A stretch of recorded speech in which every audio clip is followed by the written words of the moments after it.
It's estimated that two-thirds of all new jobs in Ontario will require some form of post-secondary education. So it's a good thing that there is a vast array of colleges and universities in this province to educate that labor force. 22 publicly funded universities, 24 publicly funded colleges, and many private institutions as well. The big question facing the next provincial government is how to influence the education choices of future graduates to make sure they will have the right skills for the ever-changing labor market.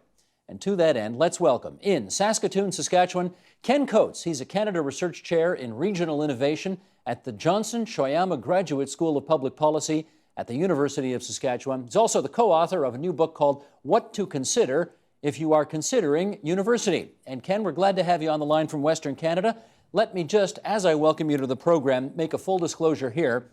I have a ceremonial job at Laurentian University in Sudbury. I'm the chancellor there, so I just put that on the table in the interest of full disclosure to get this discussion going. I want to start with this first question. What do you think about the Ontario government's plans to expand Ontario's university system by 60,000 spaces so that students can allegedly study closer to home?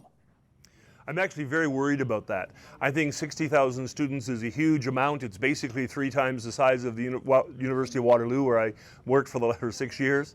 It is a major expansion at a time when our university graduates are facing extreme difficulties finding work. The transition for university graduates to the workforce has been difficult, excellent for some, traumatic for others. I think it is a very sort of rapid expansion without a lot of thought. And in fact, it's very expensive, not tied to the workplace needs, not tied to the future aspirations of young Canadians, young Ontarians.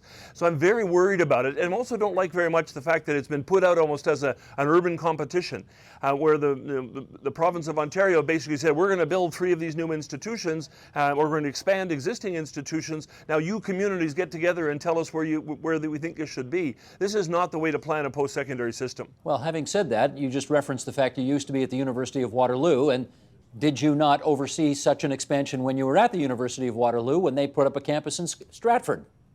I'm very proud of that involvement, actually. The Stratford campus of the University of Waterloo is quite different from what the Government of Ontario is talking about. First off, that campus is largely a cost recovery one. The programs are full cost programs, so there isn't an incremental major government commitment to them. Also, the City of Stratford put a lot of money, both the land and financial resources, into making the building itself possible. And the third and most important thing of the Stratford initiative is what we call a niche campus or a boutique campus. It's targeted at a very particular area that is market sensitive. So if you look at the University of Waterloo, we have 2 major satellite campuses, one in Cambridge that is one of the very best architecture programs in North America, and the one in Stratford, which is tied to global business and digital arts, actually a very specialized program that has a huge amount of corporate support and corporate enthusiasm, and both of them have attracted very high numbers of applications. My concern is the idea of the inflation at the bottom end. If we add 60,000 students to the Ontario University system, you first have to convince people there are 60,000 students, qualified, energetic, motivated, curious, and we're eager to learn, who actually could not currently get into the Ontario universities or colleges or polytechs. I'm not convinced of that at all. Why do you doubt that's the case? Well, several reasons. First off, we have a fairly substantial dropout rate among first and second year university students. It depends on the program and the university, but across the country, it's between 25 and 30%. I'll also tell you that when you talk to university professors about the experience, particularly with first and second year, and particularly at more open access universities, then in fact the students are ill prepared. We're accepting students into universities with marks in the low 70s, some institutions with marks in the 60s. We know when those students show up on our doorstep that they have extremely high likelihood of failure, and we don't tell them that.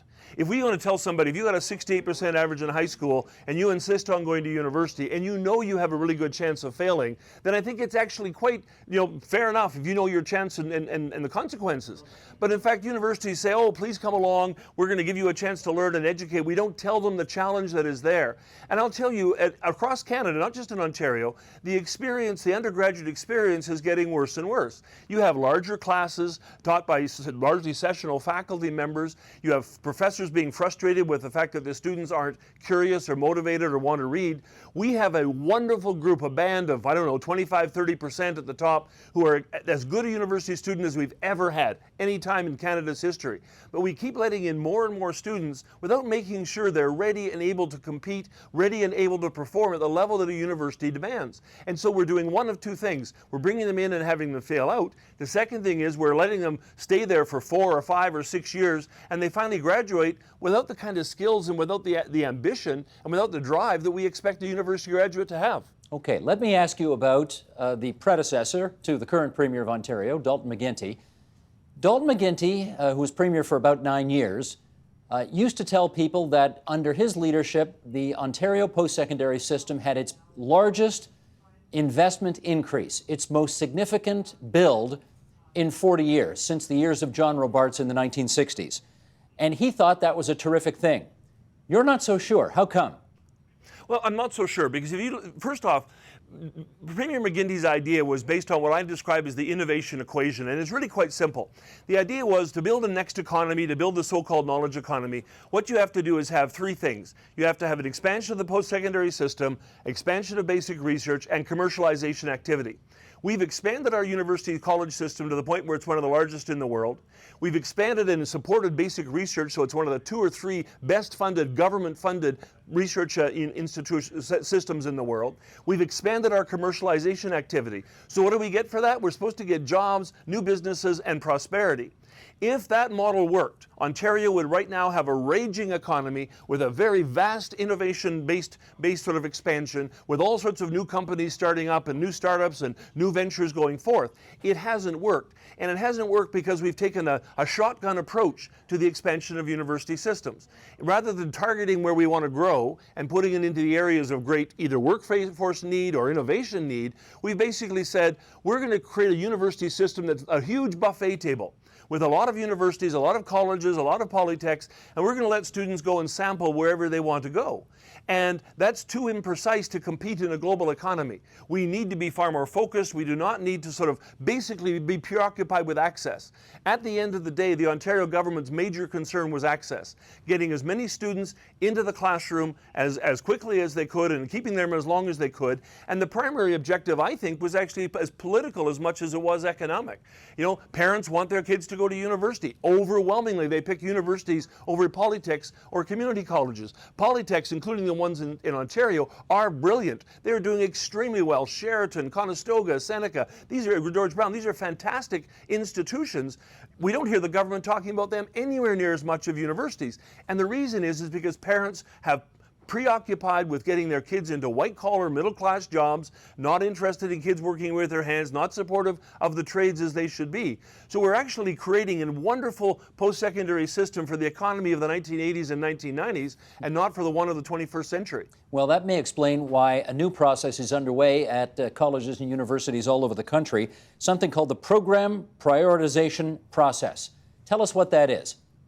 Well, what happens is universities are facing financial crisis, and in fact our university, the University of Saskatchewan, is in considerable crisis as a consequence of this.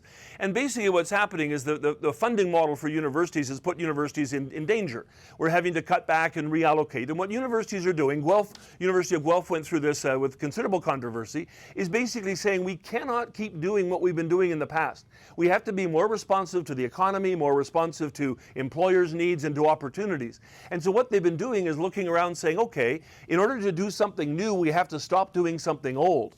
And it involves universities in a very sort of gut-wrenching process of debating with themselves and with each other about what kind of university they want to be. Universities are very traditional, very conservative institutions, and that's their strength. They're not good at responding really quickly. They're not like colleges that can turn on a dime. And so universities are involved in this gut-wrenching enterprise to try to figure out where, in fact, they can go, what new programs they can create, so they can actually make sure the students have economic opportunities going forward. And that is a difficult and traumatic process at any campus in the country. Well, I was going to say, Ed, do you have some sympathy for the university president who today is supposed to design a system and a program when, if you consider the kids who are in elementary school today, 2/3, we're told, of the jobs that they're going to be getting after they graduate don't even exist yet? How do you plan a system to deal with that?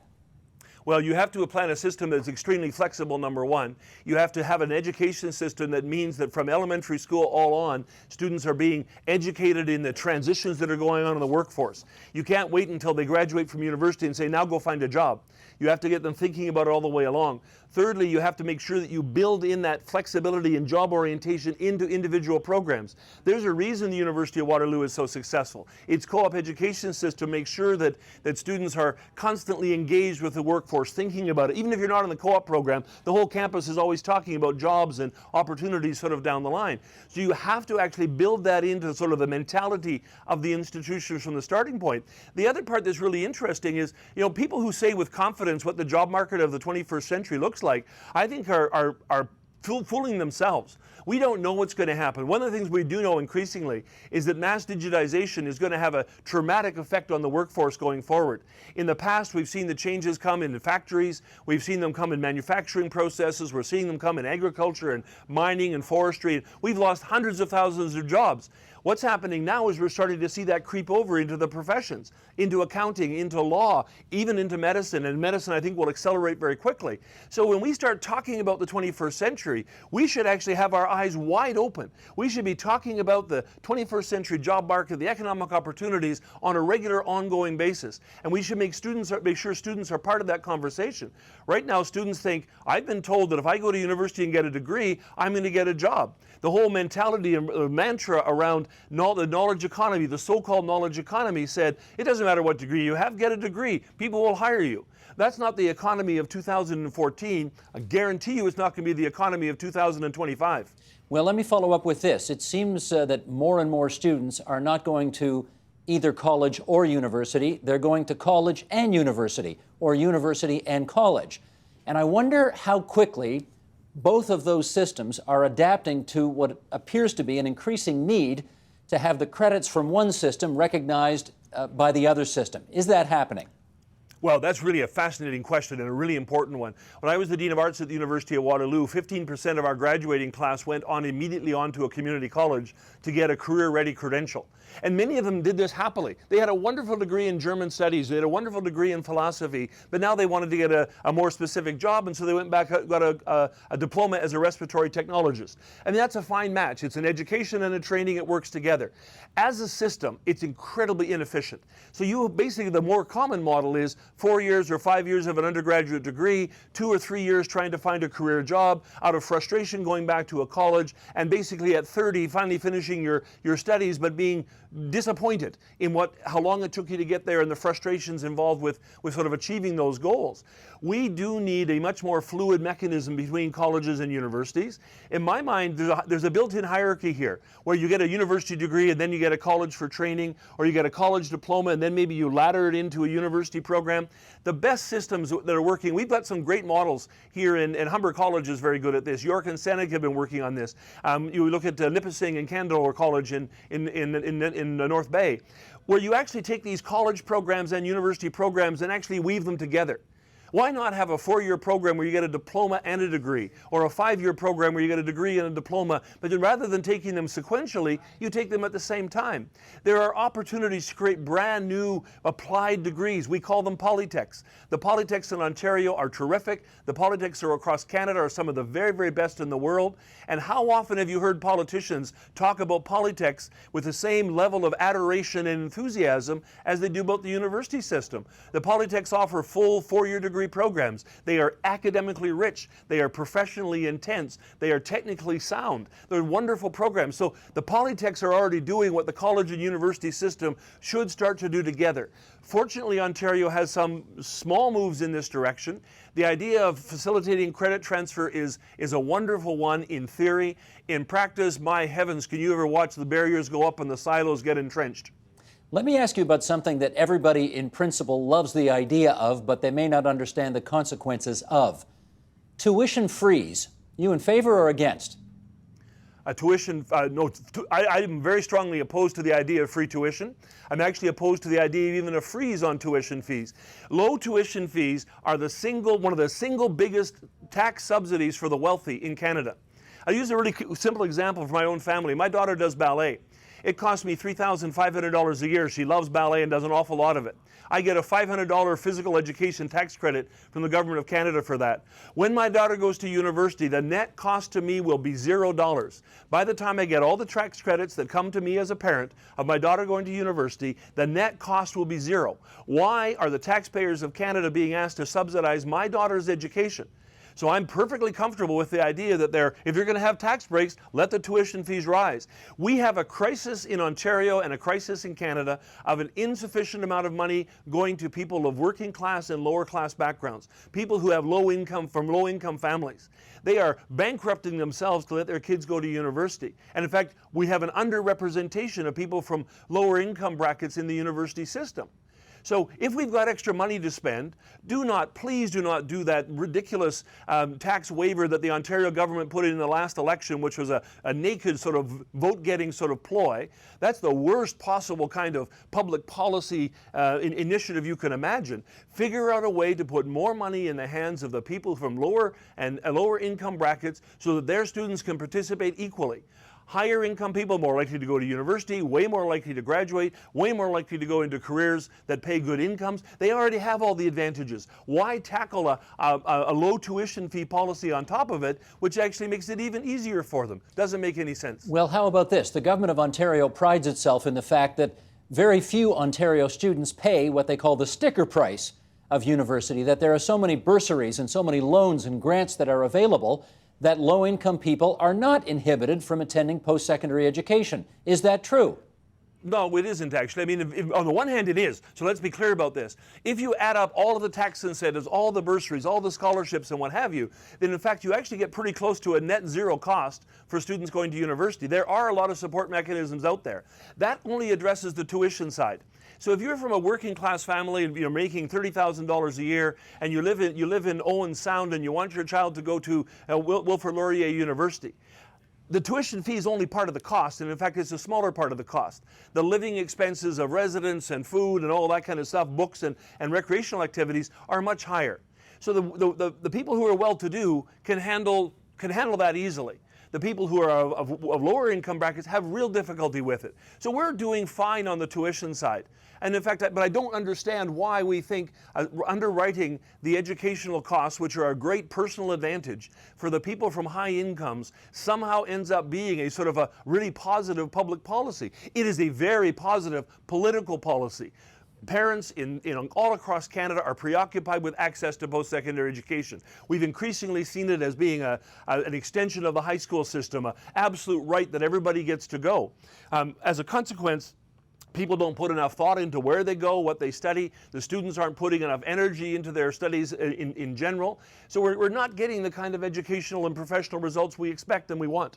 Well, let me ask you this. Do you think it's possible that education in the future will cost less as we introduce, say, digital teaching methods into the future? Short answer is possibly. I'm not good at short answers, but if you look at the situation here, we have these things that are called MOOCs, or massive open online courses. We already have thousands of these available around the world. Here's the limitation for a MOOC. To succeed with a MOOC right now, the student has to be motivated and self-directed. If you're really smart and you're highly motivated, you can come in as a 14-year-old and take a third-year computer science course from MIT and learn a ton of stuff and get really enriched. And that student will eventually not need a university at all, as long as they're self-motivated. But the reality of it is, not very many of our students have sufficient self-control and sufficient curiosity and sufficient drive to actually take that on as a major way of learning. They actually need a nurturing environment. So here's the irony in Ontario universities, and it applies all across the country. We take the students who are at greatest risk, meaning our students who are in first year, many of whom have less than 80% average coming out of high school, which puts them at academic risk. Then we put them in huge big classes. With some universities in Ontario have 800 to 1,000 students in a first year class. We put in TAs and part-time instructors to handle it with nowhere near the support mechanisms. Right? We save our real teaching for graduate classes, what are 10, 15, 20 students. What we need to do, and the successful programs do this, have really intense first-year classes with small class sizes where the professors get to know the students. So our whole pedagogical model is upside down. Before you get to MOOCs, let's try teaching. Before you get to technology, let's try the old system. Where you have that old system, take a look at Vic 1, take a look at Carleton's really accelerated, wonderful program. Take a look at Algoma University or Laurentian University, where they specialize in smaller first-year classes. These things work. The incremental impact on an undergraduate student is terrific in these environments. But instead, what we do is we capitalize, because of financial reasons, on these mega classes, and we leave the students foundering like crazy, and we lose so many. At some point, we should calculate the emotional and intellectual and financial cost of failure. We bring in students at risk, we don't help them enough, we tell them to go to the writing center after they failed the first couple of assignments. That is not good enough. Okay, we've got a couple of minutes of satellite time left here, so I want to ask you at least one more thing, maybe two, if time permits. There's an increasing phenomenon of, rather than universities, and I guess this is a cost-saving measure, instead of them hiring full-time professors to teach courses, they put in, what are they called, sessional faculty or something like that, who, come in, teach a class maybe for half the year or whatever, and then they're gone. What do we think about the quality of the educational experience for the students under that set of circumstances? Well, in my experience as a dean at 4 different universities, I can tell you that sometimes the sessional instructors are the best ones on campus. So the fact that they're just a sessional does not necessarily mean they're a bad teacher. They're often young, they're energetic, they've just finished their PhD, and they're enthusiastic. First off, we've created this situation that made this possible by a massive overproduction of people with PhDs. The government of Ontario, about 6-7 years ago, launched a very uncritical and unsystematic expansion of graduate programs, which resulted in a massive proliferation of PhD students and PhD graduates across the country. So we actually have lots of students to choose from, lots of graduates and lots of adjunct professors to choose from. The reality of that is that you have real trouble managing the university if half of your teachers are not part of the collegial process, they're not there to advise the students, they're not there over 4 years to help the students go through. So we, quite frankly, that the use of adjuncts is dictated by our business model, the bum in seats sort of per student allocation. The only way universities in Ontario can afford to pay high professor salaries and to create the research opportunities is to flood the first and second year classes with sessional instructors. But I will tell you, we hired at Waterloo, and I know other universities do the same thing, some people who are not research faculty as full-time teachers, and these folks were brilliant. They did a marvelous job. They handled many of these first-year classes. They specialized in teaching. So if you take a look, McMaster's done this extremely well. They have a two-tier system where you're a research professor or a teaching professor. And a teaching professor, your professional commitment is to the classroom. And these folks are terrific teachers who have a huge impact on the students. So we have lots of alternatives between full-time, highly paid professors and underpaid sessionals, and the idea that everybody should just be a teacher. We've got some neat models out there. I wish we'd use more of them. Okay, Ken, literally down to my last minute here, and I need to ask you this. Given what a vote getter, you would call them giveaways are, related to the post-secondary system, are for voters, families, parents, students, etc., how much hope do you have that politicians are actually going to do what you want them to do? At this point, virtually none. Because then that's really a tragedy. When you talk to people in the civil service, you talk to people who understand the university system, we need to rethink. We are investing massively in the post-secondary system with a false hope. But there's a simple answer, just to use one example. To get the government of Ontario to start talking about university expansion and talk about polytech expansion, that's where the real connection to the economy is. We have wonderful universities in Ontario, produce wonderful graduates, but we can't keep expanding it sort of uncritically on and on and on. To this point, politicians basically are responding to the most base instincts of parents. Parents do not want their kids to work outside of an office, outside of a middle-class, professional sort of environment. In fact, the economy is going a very different way. So getting our system, our post-secondary system, aligned with the economy is a formidable challenge. We've got a long way to go there. But we're out of time. Ken, it's so good of you to spend so much time with us on TVO tonight. Thanks very much. You're more than welcome. Support Ontario's public television. Donate at tvo.org.